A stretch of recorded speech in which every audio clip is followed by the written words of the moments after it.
go, Junior. They don't know what time it is. T-Bug Crawford. Yeah. Come on.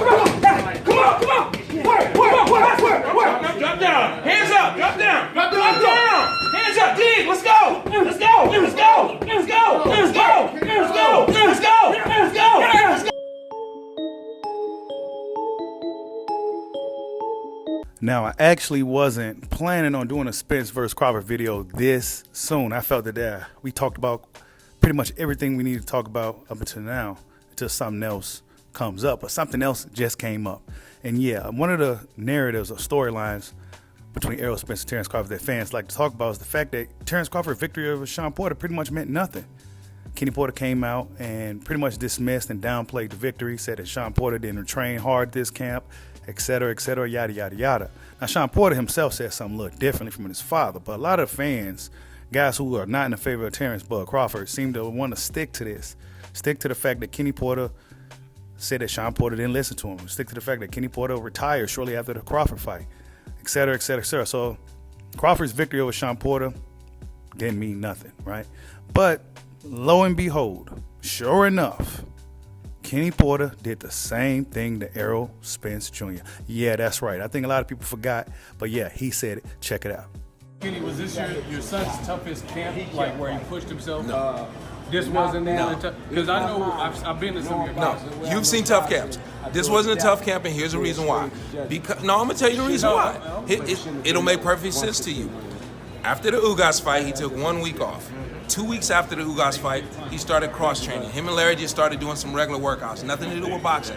Third week out, they went into a boxing gym, hit a bag a little bit, didn't even hit no pads. Fourth week out from the fight, 30 days to the day, he sparred 10 rounds. 30 days to the day, he fought Ugas. So he just cruised all the way into this fight.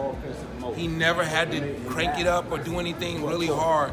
His body wasn't taxed. He just worked his way into it. So he stayed between 12 and 15 pounds of the fight weight the whole entire time. Now, to hear what Kenny had to say, Kenny Porter does this, right? His son takes his losses like a man, but Kenny Porter, nah, he can't take those losses like that. And it's not him losing, it's his son losing.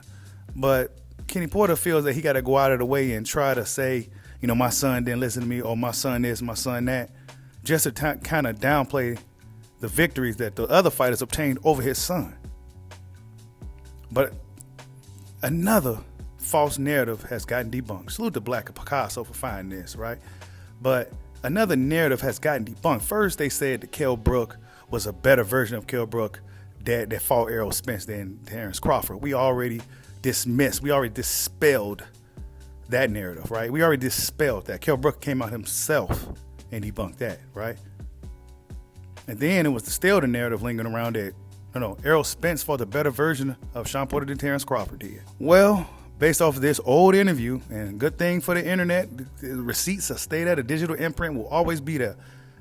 Kenny Porter said the same thing about Errol Spence beating Shawn Porter. That his son, he didn't, tough training. He did this, he did that. He was hanging with this guy. Kenny Porter, man, he's bad for the sport.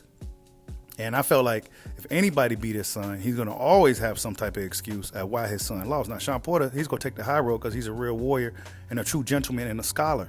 But Kenny Porter, nah, not so much. And I don't dislike Kenny Porter or anything like that, but come on, bro. Right? Come on, bro. I respect the father and son camaraderie. I respect everything that they've done. But come on, I can't respect this line and this capping and downplaying guys' victory over a tough fighter like your son, Shawn Porter. Shawn Porter was a tough fight for anybody when he was a professional, right? Tough fight for anybody. Errol Spence went tooth and nail with him. Terrence Crawford, some may say Bud was losing the fight. I felt like Crawford was kind of carrying Porter until he found out, hey, I need to go ahead and get this thing done before the show is over, right? And we saw what Terrence Crawford did. He stopped Shawn Porter, something that's never been done before. But, you ask your average casual fan, your average boxing fan, they'll tell you that Shawn Porter was out the door already. But leave it to your boy Bushido. He's going to always get the truth to everything. We go always get to the bottom of everything, man, because we all about the truth over here on Bushido Boxing. Like, subscribe, holla at your boy. Peace out.